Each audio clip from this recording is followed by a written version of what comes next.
नमस्कार, स्वागत है साहित्यिक झरोखा चैनल पर। आज हम करेंगे महादेवी वर्मा की कविता पूछता क्यों शेष कितनी रात। तो आइए इस कविता के माध्यम से महादेवी जी के भावों को समझने का प्रयास करते हैं। क्या कहती हैं? छू नखों की क्रांति चिर संकेत पर जिनके जलातूं। छू कर नखों की, कहने का भाव यहाँ पर क्या है कि छू कर, किसको छू कर? नखों को स्पर्श करके क्रांति चिर संकेत।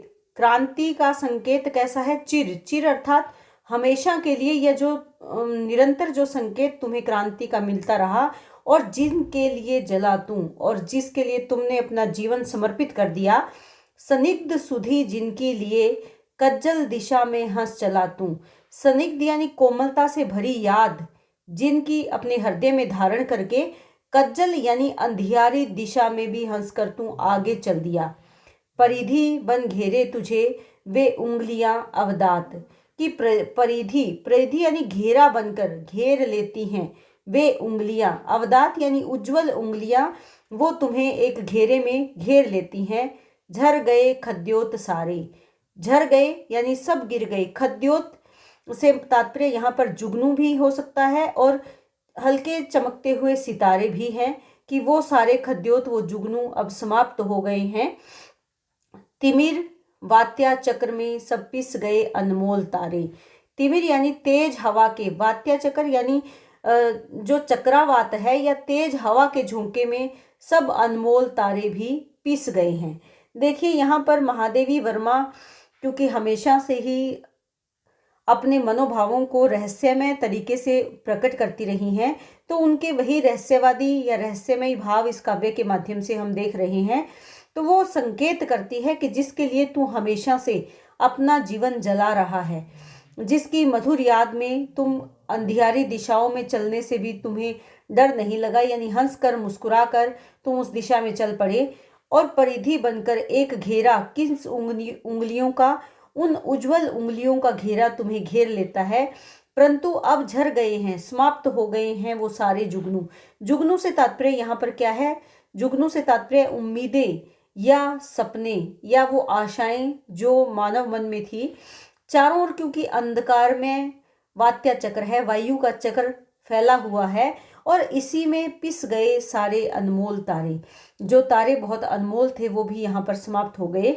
बुझ गई पवि के हृदय में कांप कर विद्युत शिखारे। पवि यानी पवित्र हृदय में, शुद्ध हृदय में कांप कर। विद्युत, विद्युत यानी बिजली की, शिखा यानी रेखा। बिजली से तात्पर्य यहाँ पर क्या है? जो नए विचार हैं, जो एक चमत्कृत या उज्जवल या चारों ओर प्रकाश फैलाने वाले या ज्ञान उत्पन्न करने वाले विचार हैं, वो भी शुद्ध हृदय में कांप कर वो शिखा रेखा भी अब बुझ गई है। साथ तेरा चाहती एकांकिनी बरसात। तुम्हारा साथ कौन चाहती है? जो चारों ओर अकेली बरस रही है, वो बरसात भी अब तुम्हारा साथ चाहती है।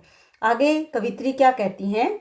व्यंग्य में है क्षितिज घेरा। जो क्षितिज कौन सा स्थान जहाँ पर धरती और आकाश मिलते हैं, वो कैसा नजर आ रहा है? व्यंग्यात्मक तरीके से, या मुस्कुराता हुआ, या इन परिस्थितियों पर कटाक्ष करता हुआ वो घेरा प्रतीत हो रहा है। प्रश्न में हर क्षण, चारों ओर हर पल एक प्रश्न पूछता हुआ नजर आता है। निठुर, निठुर यानी कठोरता से पूछता सा परिचय। किसका परिचय? बसेरे का, कि परिचय पूछ रहा है तुम्हारे बसेरे का, तुम्हारे उस स्थान का। तो वो प्रश्न में क्षण है, वो प्रत्येक क्षण तुम्हारे सामने एक नया प्रश्न खड़ा है, और वो निठुरता यानी कठोरता से तुम्हारा परिचय पूछ रहा है। किसका परिचय? तुम्हारे बसेरे का परिचय। आज उत्तर हो सभी का ज्वालवाही श्वास तेरा। और आज इन सभी प्रश्नों का उत्तर क्या हो? ज्वाला की तरह जलता हुआ तुम्हारा सांस ही तुम्हारा उत्तर बने। छीजता है इधर तू उस ओर बढ़ता प्रातः। छीजता यानी प्रतिक्षण तुम खंडित हो रहे हो, या प्रतिक्षण तुम अपना जीवन न्योछावर कर रहे हो, और तुम्हारे इस न्योछावर के कारण ही, या तुम्हारे इस क्षण को जो तुम जी रहे हो, अपने आप को समर्पित कर रहे हो, इसी कारण ही दूसरी तरफ प्रभात आ रहा है या प्रातः आ रही है, यानी एक नई सुबह का आगमन हो रहा है। प्रणय लो की आरती ले। प्रणय की जो लो जल रही है उसे तुम आरती बना लो, उससे तुम आरती लो। धूम लेखा स्वर्ण अक्षत नील कुमकुम वारती ले, कि धूम लेखा धूमिल हो चुकी स्वर्ण अक्षत, स्वर्ण यानी स्वर्णिम जो अक्षत जो चावल होते हैं तिल के साथ जो लगाए जाते हैं, और नील कुमकुम वारती न्योछावर कर रही हैं। मूक प्राणों में व्यथा की स्नेह उज्जवल भारती ले। मूक प्राण कैसे हैं? चुप है, और उसमें क्या है? उस व्यथा की, लेकिन उन चुप जो प्राण है उसमें व्यथा है, दुख है, लेकिन उससे भी कैसे भाव उत्पन्न हो रहे हैं? स्नेह से उज्जवल हैं। हे भारती, वो तुम्हें समर्पित हो। मिल अरे बढ़ रहे यदि प्रलय झंझावात, क्या करो तुम कि यदि झंझावात यानी जो थपेड़े हैं, वो प्रलय के विनाश के थपेड़े अगर तुम्हें बार बार झकझोर रहे हैं, तो मिलो, तुम एकत्र हो जाओ। कौन भय की बात, विपरीत परिस्थितियां तुम्हारे सामने हैं, तो इसमें डर की और भय की बात नहीं है। पूछता क्यों कितनी रात, हे मानव तुम क्यों पूछ रहे हो कि अभी तक कितनी रात बाकी है? रात से तात्पर्य क्या है? विपरीत परिस्थितियां है। मानव को प्रेरित किया है कि चारों तरफ परिस्थितियां कितनी भी विपरीत क्यों ना हो, तुम अपने उद्देश्य में जरूर सफल होगे। तुम्हारे जीवन में चारों ओर प्रकाश होगा। तुम्हारे चारों ओर आने वाले जो झंझावात हैं, जो विपरीत परिस्थितियों के थपेड़े हैं, वो अपने आप समाप्त हो जाएंगे।